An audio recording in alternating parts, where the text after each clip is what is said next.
Good evening, this is Brass Tax. I'm Zakir Jacob. There is a huge debate around the Sengol, which is a Chola dynasty relic which was passed on to Jawaharlal Nehru on the eve of India becoming independent. This was passed on reportedly by one of the seers of Tamil Nadu.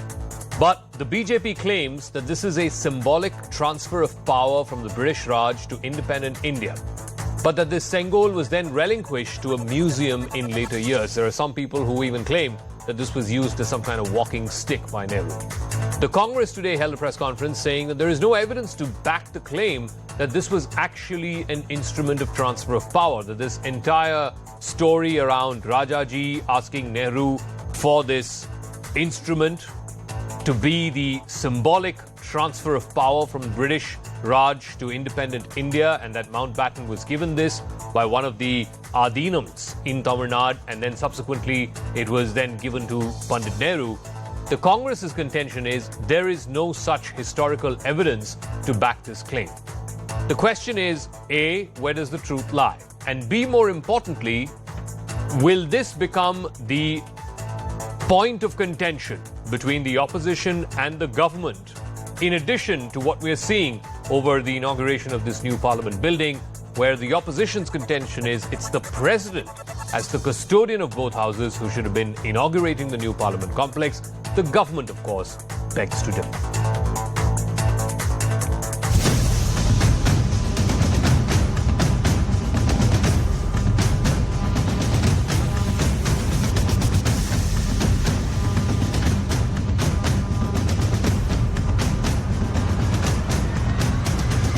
Gandhi खानदान वाकई में हमारे देश के इतिहास, हमारे देश के लोकतंत्र के बारे में क्या सोचता है? इस विषय पे विरोध कर रहे हैं वो इस आर्टिकल को पढ़ें और थोड़ी जानकारी लें। ये जो विरोध का नाटक है वो इसके कारण वो अपने लोगों, पंडित जवाहरलाल नेहरू का भी एक तरीके से विरोध कर रहे हैं।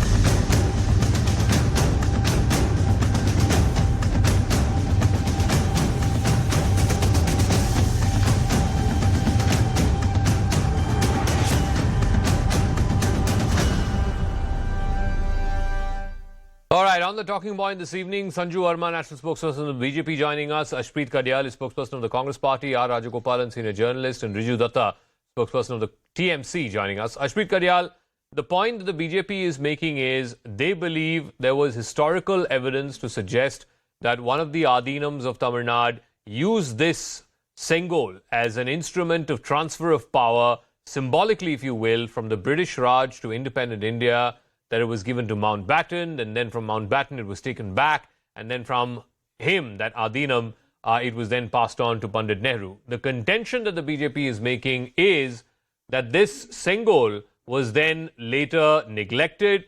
It was in the dustbins of history. It was kept in some museum in Allahabad, and some even alleging that Nehru used it as some kind of a walking stick. How do you respond? First and foremost, yes, Ashpreet. We can hear you. Go on.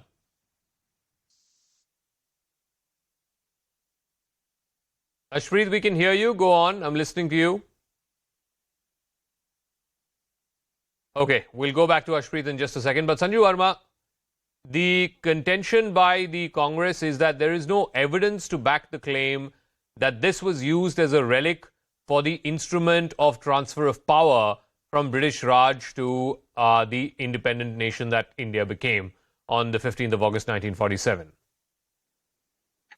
You know, Zaka, first and foremost, there's a policy document, and section 24 of this policy document dated financial year 2021-22 released by the DMK government and endorsed by the Congress. And let's not forget, DMK and Congress have been allies for quite some time now. It clearly talks about the Sengol being an instrument of transfer of power. Point number one. So there is documented evidence. Point number two, the 239th seer, of the Adhinam, who is going to be a part of the ceremony on 28th May, he has also endorsed the fact that indeed a Sengol was given as a symbol of transfer of power to Jawaharlal Nehru in the presence of 20 other Adhinams, Lord Mountbatten and Rajaji, as in C. Rajagopalachari.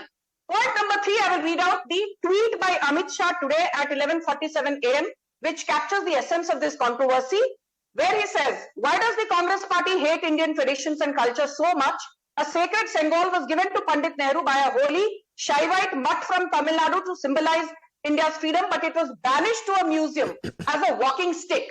And if you ask me, do I believe, the Adinams? Do I believe the 239th seer of the Shaivite monastery is going to be a part of the celebrations? I, of course, believe him. I believe Amit Shah. Why should I believe Jairam Ramesh? Why should I believe Manish Tiwari? This is the same Jairam Ramesh. I remember, when we gave approval to Covaxin, while this is an unrelated topic, he said that the Modi government is treating Indians like guinea pigs. And today he says that these are bogus claims from WhatsApp University. So I just want to tell Mr. Jairam Ramesh, he needs to go and educate himself and learn basic history. Okay. And I'll tell you why. Because the Sengol, forget that it dates back to the Chola dynasty from 600 BC to 200 or 300 AD. This is when the early Cholas and later Cholas ruled. The important thing is that it is not a symbol of monarchy or imperialism as is being made out to be. It symbolizes good governance, it symbolizes strategic statecraft, Okay. and most importantly, it symbolizes inclusivity, because don't forget that the Chola dynasty is a metaphor here. It dates back to the Chola era, but that does not mean that we are talking of monarchy here. We are talking about the fact that the Sengol is more than just a document, a figurine, or a handshake. Okay, It so talks let me about ask the Riju cultural Datta. ethos. Riju Datta, the fact of the matter is there is evidence to show and there are pictures to show that Pandit Nehru was presented with the Sengol. There was a ceremony that happened on the eve of India's independence. This happened on the 14th of August 1947. There are pictures of Pandit Nehru holding that Sengol along with, a golden shawl and other presents that were given to him by the Adinam in Tamil Nadu. Whether or not it was an instrument of transfer of power from British Raj to independent India is a separate matter. But what the BJP and some historians are contending is, after this event that happened on the 14th of August, no one heard about this Sengol. And the reason why they didn't hear about this was because the Congress consigned this, and the first Prime Minister consigned this to some museum in Allahabad. Zaka, I will be the first person to raise my hand, like millions of Indians who will say that they have never heard of the Sengol until a week back. But I have learnt a little, I have studied a little about it, and I don't know whether it was there, whether it was, but it was there in a museum. So what Congress did, only Congress can answer. But I believe what the Sengol stands for, I have heard Mr. Gurumurthy explain it, and I have heard Sanjuji explain it, and I believe it stands for righteousness, impartiality, good governance, virtue, Rajdharma, justice and inclusivity. Unfortunately, none of these adjectives can be applicable or assigned with the BJP. That is where the hypocrisy lies. And whatever has happened in this country for the last 9 years, the Sengol might represent India, its traditions, its cultures, but it definitely do not represent the BJP or its leaders. So that is point number one. We have got nothing against the Sengol as per se. But another thing I just wanted to discuss is that when this represents the southern part of India, this does not even represent only the Cholas, it represents the rich tradition of South India per se. But installing it in India to represent the rich heritage and culture of South India, well and fine. But if it is being installed in the parliament because BJP and PM Modi wants to show its newfound love for the people of South India, they have already shut their door on the BJP. So there are a lot of political questions that needs to be answered. Okay. So let me ask R. Rajagopalan, before I come back to Sanju Verma. We're also trying to get the Congress spokesperson in the debate. R. Rajagopalan, the contention that's being made, I'm sure you must have seen this. Rajmohan Gandhi, who is the grandson of both Mahatma Gandhi as well as C. Rajagopalachari, has put out an op-ed piece today where he says, and he's also the official biographer of Rajaji, he says there is no such evidence to contend that that Pandit Nehru asked Rajaji, what would be this transfer of power, and he said that there is this Adinam in Tamil Nadu, and this Adinam will provide this Sengol, and the Sengol needs to be transferred from Lord Mountbatten to Pandit Nehru. His contention is that this whole thing does not have evidence to back the claim. Jaka, you can also hear the other grandson, Mr. C.R. Kesavan's narration. C.R. Kesavan, who joined BJP very recently, also said that his grandfather, Mr. C. Rajagopalachari, there was some reference about Adinam, and also it is C. Rajagopalachari and Kanchi Paramacharya Periva. As we know, you know that, Kanchi Mat, 100-year-old Chandrasekhara Saraswati, he has also mentioned that. Apart from that, Jaka, why this controversy, Because this Sengol has Nandi and Mahalakshmi. Nandi is the grand symbol of the Karnataka government, is the official symbol. But the same Congress party does not want to create an atmosphere with Nandi. They don't want to see the Nandi, and especially when it is going to be installed near the speaker's chair. Apart from that, my understanding of Sengol is very clear. As I have read many Tamil literatures, Sengol comes in every part of the Tamil epic, Tamil culture, Tamil books, Tamil works, Tamil poems, Tamil lyrics. Sengol, as it is called, very important for the kings. And also, if you go to any temple, Zaka, you come from Tamil, southern part of India.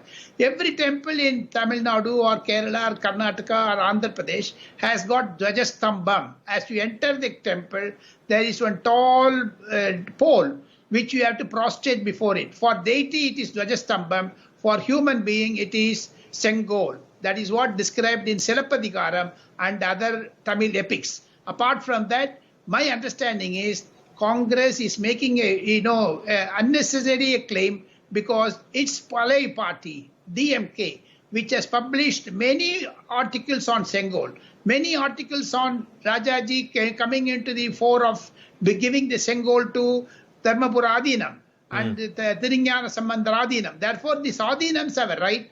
Today also they exhibited their might in Malay Mandir in Delhi. Therefore, that Oduar have got a right to give this person. And moreover, the Prime Minister has not said it today, yesterday. Okay. He has said it in Man Ki Baat. He has said it in Red Fort speech also about Sengol. So let me ask Sanju Verma, the other criticism from the Congress and other opposition parties is the Sengol represents some kind of an imperial past. It may have been okay when India was a bunch of kingdoms strung together, and the Chola dynasty, of course, was one of the biggest kingdoms in southern India. But it's not fit for this day and age. India is an electoral democracy. The passing of the transfer of power, as it were, from an imperial relic to a democratically elected leader, that is not fitting or keeping with the times. That is the contention by the Congress and the other opposition. Zaka, I will come to your, question. It's a very valid one. But before that, I just have to tell Riju from the TMC, if you keep saying BJP does not have power in southern India, blah, blah, blah, by that logic, I should say you should not be discussing this topic at all. You're a small regional party who lost your national party status a couple of weeks back. You should be talking only on matters related to West Bengal. So please don't start being territorial in debates. Okay? Stop being puerile and churlish. Now coming to your question. Zaka, we have to understand one thing. This is not just about Sengol. It could have been anything. But the opposition, Rahul Gandhi, Mamata Banerjee, Stalin, what have you, they would have still found common cause driven by their visceral hatred for Narendra Modi to decide and boycott. For instance, the boycott of the inaugural session of the new parliament building. Yeah. I mean, is that even logical? They say that, the president should be doing it. They suddenly start quoting Article 79, forgetting that under Article 74(1) and under Article 75(1), as the head of the government, Prime Minister Narendra Modi in this case is the de facto head of the government, and it is his prerogative and he is well within his rights to inaugurate the new building. So they need to go and educate themselves. Have you realized when we replaced Henry Francis Light's Abide With Me, that Scottish hymn, which was played at the Beating the Retreat ceremony held every year at Vijay Chowk, we said now it will be Lata Mangeshkar's Ae Mere Watan Ke Logo that will be played. The opposition raised a sting. When we said that the Amar Jawan Jyoti at India Gate will now be merged with the flame at National War Memorial, they raised a sting. When we said we have installed for the first time in post-independent India, giving credit to Netaji both for who he is by installing a 28-foot statue at the canopy that was vacated by George V in 1968. The Congress and the opposition raised this thing. So the opposition basically, the only binding glue is an anti-Modi agenda. Sengol is only a bahana. All right, Sengol is just a bahana. Let's see if Ashpreet Kadyal of the Congress is there on the line. We'll try and see if we can go back to him. But Riju Datta, you know, time and time again, let's leave the Sengol aside for a second. What the BJP's contention is, Congress or left-wing aligned historians, etc., have, you know, completely shunned India's real history, India's ethnic history, history that is rooted and grounded in our own story, and instead gone for this whitewashed history, a history that has been, you know, written down by the white man from the white man's perspective. The Sengol, whether or not, you know, whether or not it was used as an instrument for the transfer of power is besides the point. What is important is that it was consigned to the dustbins of history by Jawaharlal Nehru, and that's why the BJP is now, after 75 years, is reviving that tradition. Yes, Zaka, see, I don't see anything wrong in reviving Indians' heritage and culture. There is nothing wrong. But if a political party, BJP, is turning into archaeological survey of India, that is their matter completely. But I just want to say this, that, you know, it is not about the Sengol, it's not about the Sansad, it is not about anything. The opposition parties, when we are talking about the temple of democracy, democracy only stands if there is opposition. So why this inherent hatred towards the opposition? The opposition is what defines democracy in this country.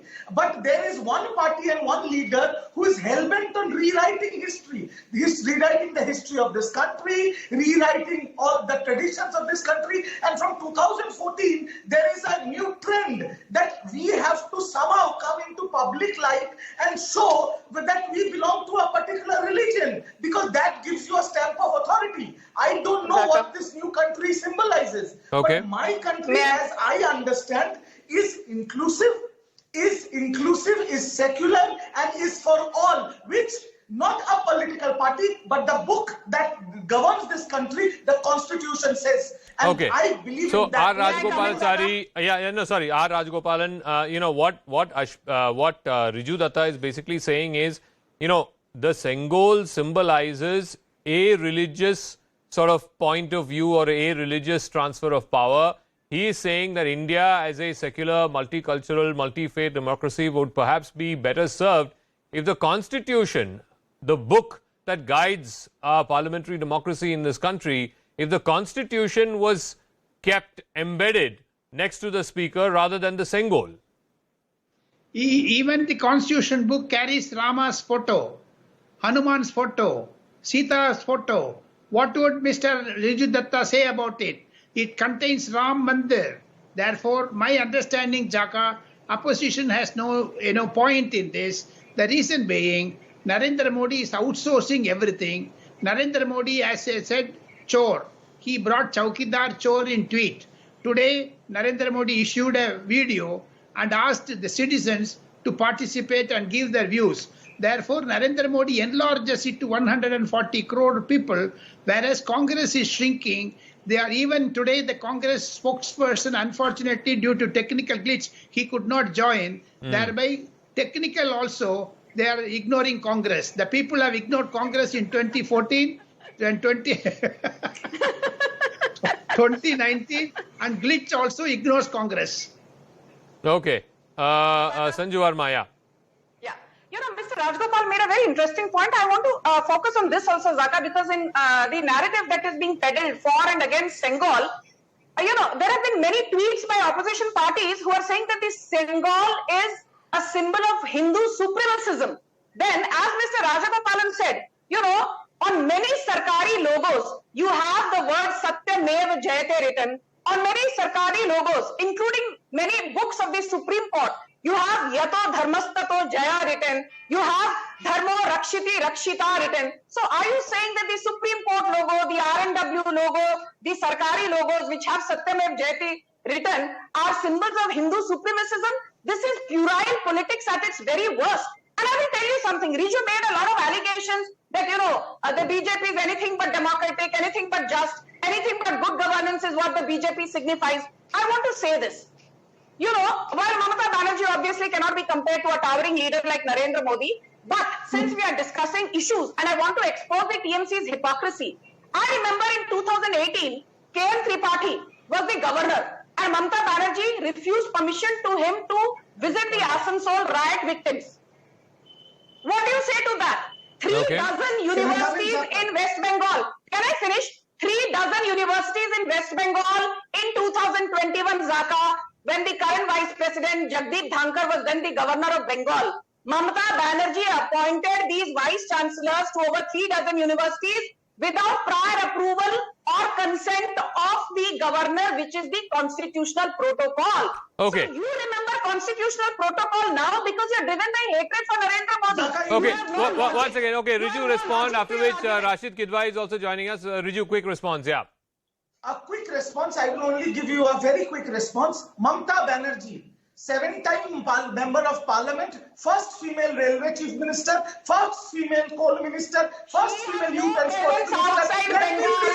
Ma'am, please, with due respect, ma'am, please, with due respect, Riju, only Riju, thank you, yeah, Riju. Thank you, Zaka. I will only say this, Mamata Banerjee, first railway, 7-time parliamentarian, first female railway minister, first female youth and sports affairs minister, first female coal minister, 3 times chief minister of West Bengal, the only female chief minister of West Bengal. So that particular CV is much better, even if people don't like it, than the Prime Minister of India. Number one. And number 2, Sanjuji said we are a regional party. Yes, we are a regional party. But in last 5 years, in 4 big central force-controlled elections, we have crushed Mr. Narendra Modi and their BJP, the world's largest party. Okay, so let me ask Rashid Kidwai. I want to bring the debate back to this whole business around the Sengol. Now, whatever the history of it may be, you can contend with it, you can dispute it, so on and so forth. Today, there are multiple articles. There's a historian, Santosh Saravanan, who's put out that there is no evidence of this whole transfer of power instrument, as it were. Rajmohan Gandhi, who's the grandson of Mahatma Gandhi, and Rajaji has also said that he has not heard of this transfer of power instrument. But be that as it may, the larger point that the BJP is making, Rashid Kidwai, is this is just symbolic of how the Congress has ignored India's history, the real history, which is rooted in our land, which is rooted in our people, and instead gone for this whitewashed, white man's version of history, if you will, this colonial version of history.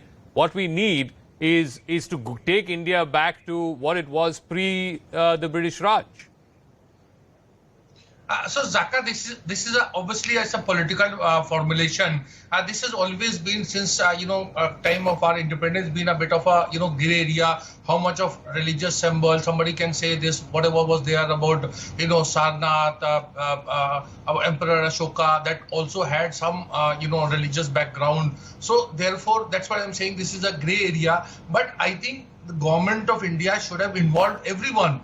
And this was something could have been dealt in a much better way. Let me give you that only designated leader of opposition is Mr. Mallikarjun Kharge, who's in Rajya Sabha. As you know, there is no leader of opposition in the Lok Sabha. They should have invited him, and that would have solved a lot of problems from the beginning. So there is a complete trust deficit.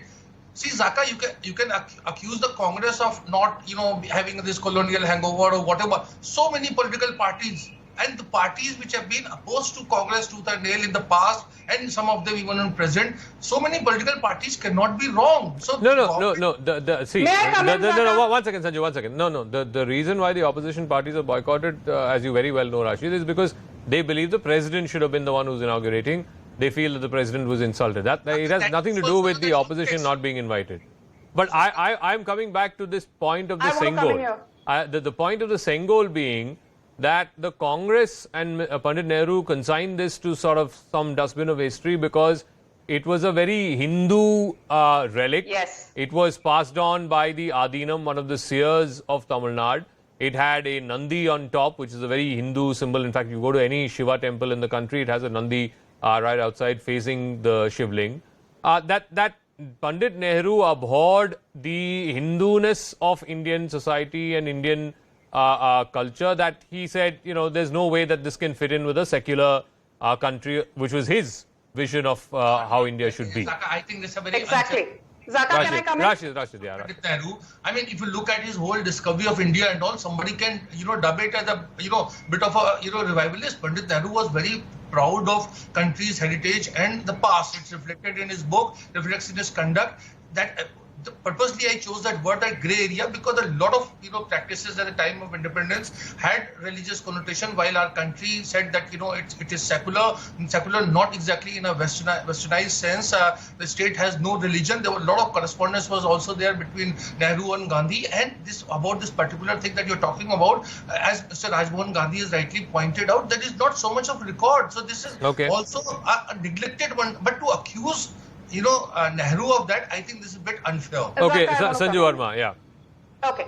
Zaka, with no offense to Rashid Kidwai, just on a lighter note, he said, can so many opposition parties be wrong? Sir, by your logic, 23 crore people voted for the second time with a thumping majority, Narendra Modi back to power in 2019. But till this day, you don't give credit to those 23 crore voters. You say so many people voted for him.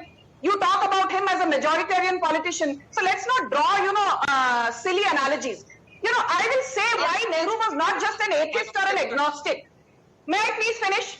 I will tell you, Zaka, why Nehru was not just an agnostic or an atheist. Nehru was Hindu-phobic. And we all know this is there in umpteen history books, including massive volumes written by one of the best historians ever, R.C. Majumdar. You have to read his 11 volumes. Nehru's letter in March 1951 and in April 1951 to Rajendra Prasad and to his cabinet minister K.M. Munshi, where he clearly tells Rajendra Prasad, Rajendra Babu, I do not think it is appropriate for you to go for the spectacular opening of the Somnath temple. I wish somebody else could do it, because this might seem like a symbol of Hindu revivalism. So that is Jawaharlal Nehru for you, and I'll tell you why Prime Minister Modi is secular. He was very comfortable visiting Pope Francis in October 2021. He's as comfortable placing a chadar at Ajmer Dargah, and he's as comfortable wearing his Hindutva on his sleeves at the Bhumi Pujan of the Ram Janmabhoomi temple. That is the secularism that Narendra Modi signifies. It comes down to the definition of secularism. The BJP's contention is Mr. Modi, and you can accuse him of whatever you want, but Mr. Modi's government does not discriminate when it comes to welfare schemes, whether you're Hindu or Muslim or any other religion. If you put this question across to the open public of this country, they will start laughing their heads off. This is unbelievable statement. It is complete lie. That is why you won 0 seats in Goa. I believe if BJP wants to portray what they are representing, they have majority in the Lok Sabha, they have a majority in the Rajya Sabha, they might as well go ahead and change the constitution, because they have the power to do so. So let them do it. But before doing that, if they say they do not discriminate, they're impartial, they're inclusive, they follow the Raj Dharma, then people of this country will just laugh at their faces. Okay, we'll leave it at that. Riju Datta, Sanju Verma, Rashid Kidwai and Mr. Rajgopalan, thank you very much for joining us. So the big inauguration of the new Parliament building is going to be on Sunday, and we will have live coverage starting 7 a.m. here on CNN News 18, India's #1 news channel. I'm going to take a quick break. When we come back, the inauguration of the new Parliament is a contention between the ruling Treasury benches and the opposition. CNN News 18 gets you a special program from Kartavya Path as this political war rages on. My colleague Mara Shakil with an exclusive roundtable right after this quick break.